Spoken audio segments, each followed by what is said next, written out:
जय हिंद। कैसे हैं आप लोग? उम्मीद है कि आपको जो हमारे हिस्ट्री की क्लासेस हैं वह रेगुलर बेसिस पर मिल रही होंगी और आप उनसे कुछ ना कुछ सीख रहे होंगे। हर एग्ज़ाम को ध्यान में रखते हुए चीज़ों को तैयार किया जा रहा है ताकि आपको बेहतर से बेहतर चीज़ों को उपलब्ध कराया जा सके। हमारी जो क्लासेस हैं वह मौर्य काल तक पहुंच चुकी हैं। अब हम बात करेंगे मौर्योत्तर काल पर, जहां हमने जैसा कि जो मेरी प्रीवियस क्लास थी वहां पे बताया था हमने कि मौर्य वंश का जो अंतिम शासक होता है वह होता है बृहद्रथ, जिसकी जो हत्या होती है वह पुष्यमित्र शुंग के द्वारा की जाती है और एक नए वंश की स्थापना की जाती है जिसे कहा जाता है शुंग वंश। तो इतिहास में इस तरीके से हम देखेंगे कि समय समय पर राजा महाराजाओं के द्वारा शासन किया जाता रहा है। एक राजनीतिक व्यवस्था कायम रही थी। वह राजनीतिक व्यवस्था समाज को एक बेहतर दिशा दे रहे थे। तो उसी क्रम में हम देखेंगे शुंग वंश के बारे में, जैसा कि इसका संस्थापक जो था पुष्यमित्र शुंग था। इसमें ये बात यह जानने योग्य है कि पुष्यमित्र शुंग के द्वारा राजा की उपाधि नहीं ली गई थी। जैसा कि जानते हैं कि पुष्यमित्र शुंग बृहद्रथ का सेनापति था, जो कि वर्ण व्यवस्था में देखें तो ब्राह्मण वर्ग से संबंधित था।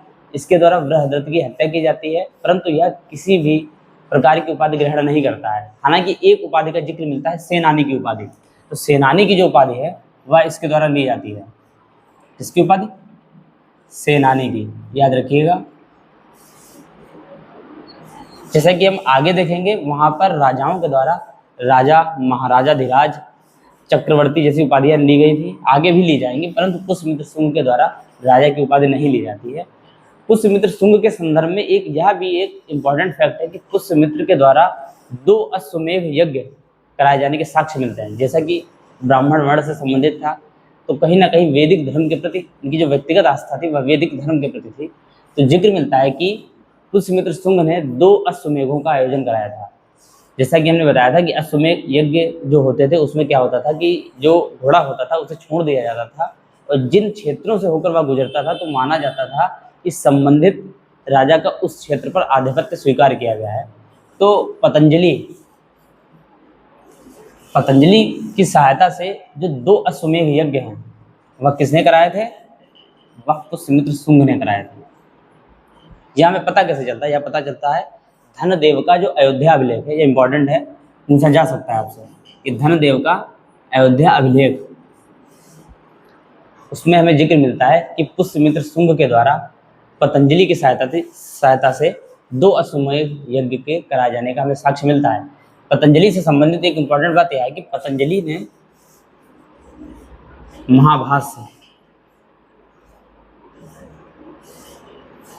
महाभाष्य की जो रचना है वह किसने की थी? पतंजलि ने की थी। यह एक टीका है। अभी हम इसका मतलब समझेंगे।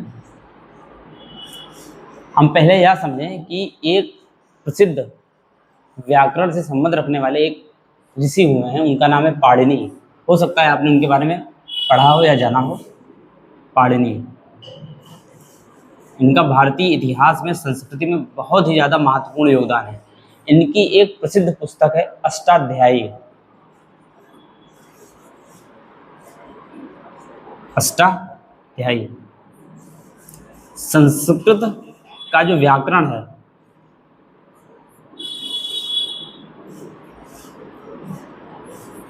यह जो पुस्तक है वह संस्कृत व्याकरण से संबंधित है। जैसे कि आज हम इंग्लिश ग्रामर की बात करते हैं, वैसे ही संस्कृत व्याकरण का जो बेस है वह पुस्तक कौन सी है? अष्टाध्यायी पुस्तक है। उसकी रचना किसने की थी? पाणिनि ने की थी। पाणिनि महापद्म नंद, जैसा कि हमने बताया था कि नंद वंश की जो स्थापना की थी किसने की थी? महापद्म नंद ने की थी। तो पाणिनि महापद्म नंद के समकालीन थे। महापद्म नंद के जो समकालीन थे पाणिनि थे। इनका काफ़ी ज़्यादा महत्व था। दोनों के बीच, महापद्म नंद और पाणिनि के बीच हमें एक सहयोगात्मक रूप देखने को मिलता है। तो इनकी प्रसिद्ध पुस्तक कौन सी है? अष्टाध्यायी है, जिसमें 8 अध्याय हैं। 8 अध्याय, चैप्टर्स कह सकते हैं। 8 अध्याय हैं। संस्कृत व्याकरण से संबंधित यह पुस्तक है। इसी पुस्तक पर, जो अष्टाध्यायी पुस्तक है, इसी पुस्तक पर पतंजलि के द्वारा एक टीका लिखा गया है जिसका नाम क्या है? महाभाष्य है। टीका का मतलब होता है सरल व्याख्या। सरल व्याख्या। तो पतंजलि ने क्या किया था कि जो पाणिनि की जो अष्टाध्यायी थी उस पर टीका लिखा उसका नाम क्या था, महाभाष्य था, ताकि चीज़ों को एक सरल ढंग से समझा जा सके, चीज़ों को आसानी से जो भारतीय समाज है उसे समझाया जा सके, आगे की जो पीढ़ियाँ थी उन्हें बेहतर तरीके से चीज़ों को समझाया जा सके। फिर हमें पता चलता है कि पुष्यमित्र शुंग की जो राजधानी थी वह राजधानी थी विदिशा। राजधानी क्या थी, विदिशा थी। इसी टाइम पीरियड में मौर्योत्तर काल में देखते हैं एक रचना के बारे में हमें पता चलता है, एक पुस्तक के बारे में पता चलता है, वह है मनुस्मृति, जो आज भी काफ़ी ज़्यादा विवाद का केंद्र बनी हुई है। अक्सर उसमें यह आरोप लगता है कि दलितों को लेकर या महिलाओं को अधिकार की जब बात आती है तो इसमें मनुस्मृति को एक विरोधाभास के रूप में देखा जाता है। माना जाता है कि मनुस्मृति में बहुत से सिद्धांत ऐसे हैं या बहुत सी बातें ऐसी हैं जो दलित समाज, जो उस टाइम पीरियड की अगर हम बात करें शूद्रों के खिलाफ तथा महिलाओं के अधिकारों के खिलाफ थी। हालांकि मेरा व्यक्तिगत मानना है कि आप किसी भी चीज़ पर व्यक्तिगत टिप्पणी तब करें जब आपने किसी भी चीज़ को बेहतर तरीके से पढ़ा हो। आप पहले चीज़ों को बेहतर तरीके से समझें। अगर हम आज के कॉन्टेक्स्ट में किसी भी चीज़ को समझने का प्रयास कर रहे हैं, उस किताब पर समझने का प्रयास करें जो आज से लगभग 2000 वर्ष पहले सामाजिक व्यवस्था से संबंधित रही है, तो कहीं ना कहीं चीज़ें हमें बहुत हद तक विरोधाभास के टाइप से हमें मिल सकती हैं, जहाँ पर चीज़ें क्या हो सकता है जो हमें आज के हिसाब से चीज़ें ना पसंद हो। तो उस समय मनुस्मृति का जो विधान था वो हमें कब देखने को मिलता है, मौर्योत्तर काल में।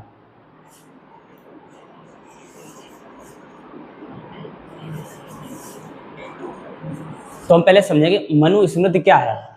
दरअसल उस समय की जो सामाजिक व्यवस्था थी, उस समय की सामाजिक व्यवस्था, जैसा कि आज का जो राजनीतिक स्ट्रक्चर है या जो सामाजिक व्यवस्था है वह आज के संविधान के हिसाब से चल रही है। उस समय क्या था, मनुस्मृति एक सामाजिक विधान था जिसमें समाज किस तरीके से कार्य करता है या उसे किस तरीके से कार्य करना चाहिए, यह एक अनुशंसात्मक किताब थी जिसमें यह बताया गया था कि समाज किस तरीके का होना चाहिए। तो यह क्या था, यह एक अनुशंसात्मक पुस्तक थी, अनुशंसात्मक, जिसमें बताया गया था कि समाज किस तरीके का होना चाहिए और किस तरीके से सामाजिक जो विधान है उनका पालन किया जाना चाहिए। तो मनुस्मृति के बारे में हमने देख लिया क्या था, यह एक सामाजिक विधान था जिसमें बताया गया था समाज किस तरीके का होना चाहिए। आप अक्सर एक श्लोक के बारे में सुनते होंगे जहाँ पे लिखा होता है यत्र नार्यस्तु पूजन्ते रमन्ते तत्र देवता। इसका अर्थ है कि जिस समाज में या जिस वर्ग में नारियों का सम्मान होता है या उनकी पूजा होती है वहीं देवता निवास करते हैं। यह जो श्लोक है यह मनुस्मृति से लिया गया हो। तो यहाँ पर समझने वाली बात यह हो जाती है कि एक तरफ जहाँ एक किताब बता रही है कि जिस समाज में नारियों का सम्मान होता है या उनकी पूजा होती है देवता वहीं निवास करते हैं, वहीं दूसरी तरफ यह भी इस पर आरोप लगता है कि इस पुस्तक के अंतर्गत या किताब के अंतर्गत बहुत से ऐसे विधान थे जो महिलाओं के अधिकारों के विरुद्ध थे या जो शूद्र वर्ण के अधिकारों के विरुद्ध थे। बहुत सी ऐसी बातें हमें देखने को मिलती हैं, परंतु आप चीज़ों को बेहतर तरीके से तभी समझ सकते हैं जब आपने किसी भी चीज़ का अध्ययन किया हो या आपने खुद उस चीज़ के बारे में पढ़ा हो, उसके बाद आप अपना कोई भी जो नज़रिया है वो बना सकते हैं। तो हमने देख लिया है कि मौर्योत्तर काल में क्या था, मनुस्मृति से संबंधित जो चीज़ें हैं जो मौर्योत्तर काल में हमें देखने को मिलती हैं, जो आज भी काफ़ी ज़्यादा विवादास्पद है, तो वह किस कालखंड से संबंधित है, मौर्योत्तर काल से। यह एक सामाजिक विधान था। अब हम आते हैं अपनी बात पे। फिर हमें देखने को मिलता है कि पुष्यमित्र शुंग पर एक आरोप लगता है कि पुष्यमित्र शुंग के द्वारा बौद्ध भिक्षुओं का दमन किया गया था या बौद्ध जो बिहार थे, संघ थे, उन पर कह सकते हैं उनमें ध्वस्त किया गया था, स्तूपों को नष्ट किए जाने का जो आरोप लगता है वह भी लगता है। वह जो आरोप लगता है वह बौद्ध ग्रंथ दिव्यावदान, एक बौद्ध ग्रंथ है आर्य मंजू श्रीकल्प, यह एक पुस्तक है बौद्ध धर्म से संबंधित। इन दो पुस्तकों से हमें पता चलता है या इनमें यह बात कही गई है कि पुष्यमित्र शुंग के द्वारा बौद्ध भिक्षुओं का दमन किया गया था।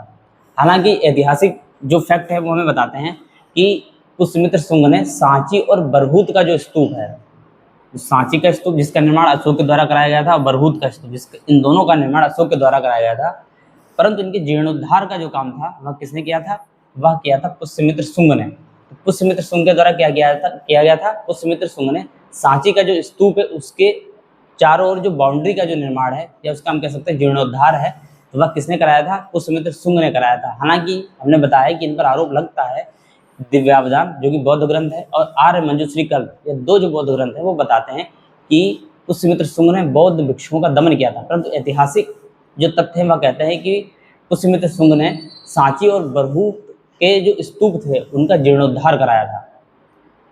फिर हम उत्तराधिकारी पर बात करते हैं। तो इसमें उत्तराधिकारी में जो आते हैं वह आते हैं, पहला जो उनका पुत्र होता है, पहला जो उत्तराधिकारी वो आता है वह होता है अग्निमित्र। जो पुष्यमित्र शुंग के बाद जो गद्दी पर बैठता है वह होता है अग्निमित्र। अग्निमित्र से संबंधित एक इंपॉर्टेंट बात है यह है कि आपने एक पुस्तक का नाम सुना होगा, मालविका अग्निमित्रम। वह जो पुस्तक है वह गुप्त काल में लिखी जाएगी। वह किससे संबंधित होती है? वह इन्हीं अग्निमित्र से संबंधित होती है। उसमें मालविका जो कि विदर्भ की जो राजकुमारी होती हैं, तो इनसे संबंधित एक पुस्तक है मालविका अग्निमित्रम। मालविका अग्निमित्रम, इसके रचनाकार कौन है? कालिदास।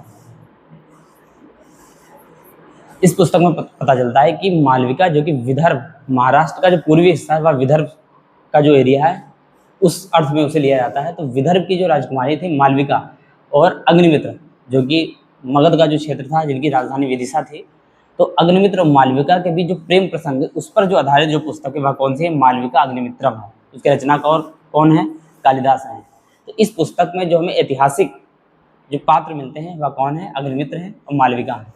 उस अग्निमित्र के बाद जो उत्तराधिकारी आता है वह आता है सुज्येष्ठ, जो कि अग्निमित्र का पुत्र होता है। उसके बाद आता है वसुमित्र। वसुमित्र के बारे में एक सबसे जानने योग्य बात क्या है कि वसुमित्र ने हिंद यवन जो शासक था मिनांडर, जिसे हम मिलिंद भी कहते हैं, तो वसुमित्र के द्वारा हिंद यवन शासक मिनांडर को पराजित किया गया था। यहाँ पे हमें यह समझना होगा कि हिंद यवन का मतलब क्या होता है। जैसा कि हमने बताया था कि सिकंदर ने 326 ईसा पूर्व के करीब भारत पर आक्रमण किया था, परंतु जब वह वापस जा रहा था तो उसकी डेथ हो जाती है। तो उत्तर पश्चिम का जो एरिया होता है या हम कह सकते हैं जो वेस्ट एशिया या मिडिल ईस्ट का जो क्षेत्र होता है जिसे सिकंदर ने जीता था, वहाँ पर हिंद जो यवन शासक होते हैं, जो यानी कि हिंद यवन का यहाँ पे यह मतलब हो जाता है कि वे शासक जिनका मूल क्या रहा हो? यवन, यानी कि जो आज के समय में ग्रीस है, उनका मूल क्षेत्र क्या रहा हो? यवन रहा हो, परंतु वह भारत का जो क्षेत्र है उस पर शासन कर रहे हो, तो इसीलिए उन शासक को क्या कहा गया है? हिंद यवन शासक कहा गया है। जो मूल रूप से कहाँ के हैं? ग्रीस के हैं, परंतु शासन कहाँ कर रहे हैं? भारतीय अधिकार क्षेत्र में, भारत के क्षेत्रों पर अधिकार कर रहे हैं। तो वसुमित्र के द्वारा क्या किया गया था? हिंद यवन शासक मिनांडर को या मिलिंद को पराजित किया गया था। मिलिंद को पराजित। अब मिलिंद से संबंधित जो इंपॉर्टेंट फैक्ट है वह हमें यह देखने को मिलता है कि मिलिंद पन्हो नाम से आपने एक पुस्तक का नाम सुना होगा, मिलिंद पन्हो।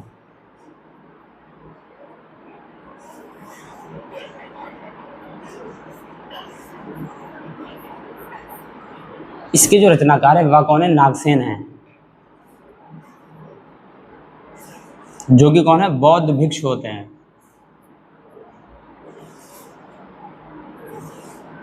तो यहाँ पे हमें क्या देखने को मिलता है कि मिलिंद पन्हो जो पुस्तक है वह किससे संबंधित है? हिंद यवन शासक मिनांडर से संबंधित है, जिसमें नागसेन और मिलिंद के बीच जो संवाद होता है, जिसमें नागसेन कौन होते हैं? बौद्ध भिक्षु होते हैं। उनके बीच जो आध्यात्मिक या धार्मिक जो संवाद होता है उसका उल्लेख हमें कहाँ देखने को मिलता है? मिलिंद पन्हो में देखने को मिलता है। तो वसुमित्र के संदर्भ में हमने देख लिया है कि वसुमित्र के द्वारा मिलिंद को पराजित किया गया था, जो कौन था? हिंद यवन शासक था। उसके बाद एक वज्रपति करके एक शासक आता है, पर हम कालानुक्रम में देखेंगे कि जो शासक इंपॉर्टेंट एग्जाम के हिसाब से क्रम में पूछ सकते हैं आपसे, तो वो आपको याद रखना है। अग्निमित्र, सुज्येष्ठ, सुज्येष्ठ के बाद आता है वसुमित्र, वसुमित्र के बाद आता है भागभद्र, भागभद्र आता है। इससे संबंधित जो इंपॉर्टेंट फैक्ट यह है कि भागभद्र के समय एक एंटियोकस, जिसे एंटियालकीड्स भी कहा जाता है, उसका जो राजदूत होता है वह होता है हेलियोडोरस। हेलियोडोरस डोरस किसका राजदूत होता है? एंटियोकस, या जिसे कहा जाता है एंटियालकीड्स कहा जाता है। तो उसका एक राजदूत होता है हेलियोडोरस, जो भारत आता है। वह क्या करता है? वह विदिशा में एक स्तंभ का निर्माण कराता है, जिसे आपने सुना होगा बेस नगर का स्तंभ लेख, या जिसे हेलियोडोरस का स्तंभ लेख भी कहते हैं। वहाँ पे क्या करता है? वह स्तंभ लेख का निर्माण कराता है, जिसे गरुड़ स्तंभ लेख भी कहते हैं आप। वहाँ पे निर्माण कराता है। वहीं पे हमें पता चलता है वैष्णव धर्म के बारे में। किसका निर्माण कराता है? बेस नगर स्तंभ लेख, बेस नगर स्तंभ लेख, इसे हेलियोडोरस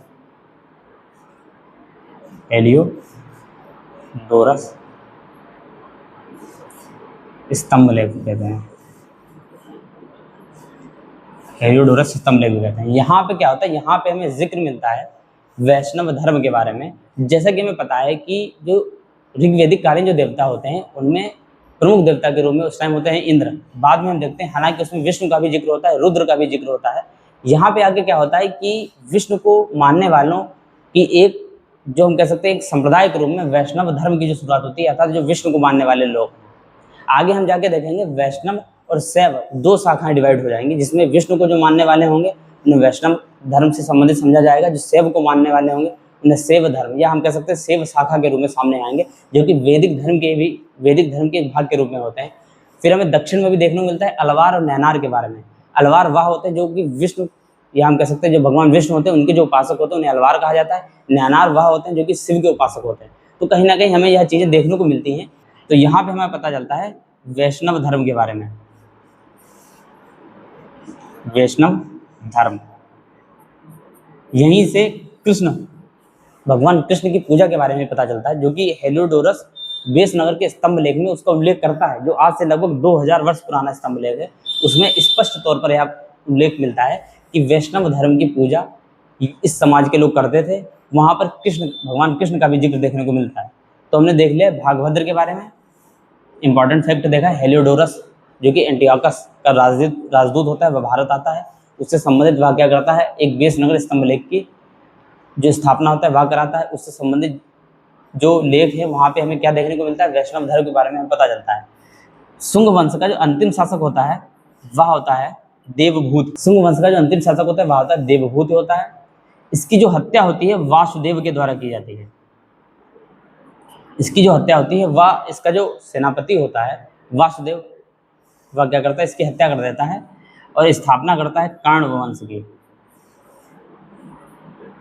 तो शुंग के बाद कौन आते हैं, कर्ण आते हैं, कर्ण आते हैं। तो आप याद रखिएगा क्रम, सबसे पहले हर्यक, हर्यक के बाद शिशुनाग, शिशुनाग के बाद नंद, नंद के बाद मौर्य, मौर्य के बाद शुंग, शुंग के बाद कर्ण। तो यह क्रम याद रखिएगा। क्रम हो सकता है आपसे एग्जाम में पूछे। कर्ण वंश की स्थापना होती है, स्थापना कौन करते हैं, वासुदेव करते हैं। कर्ण वंश का जो शासनकाल था वह लगभग 40 से 45 वर्ष रहता है। उसके बाद क्या होता है, उसकी जो अंतिम शासक होता है उसका नाम होता है सुशर्मन। हाँ, सुशर्मन। सुशर्मन कौन होता है, अंतिम शासक।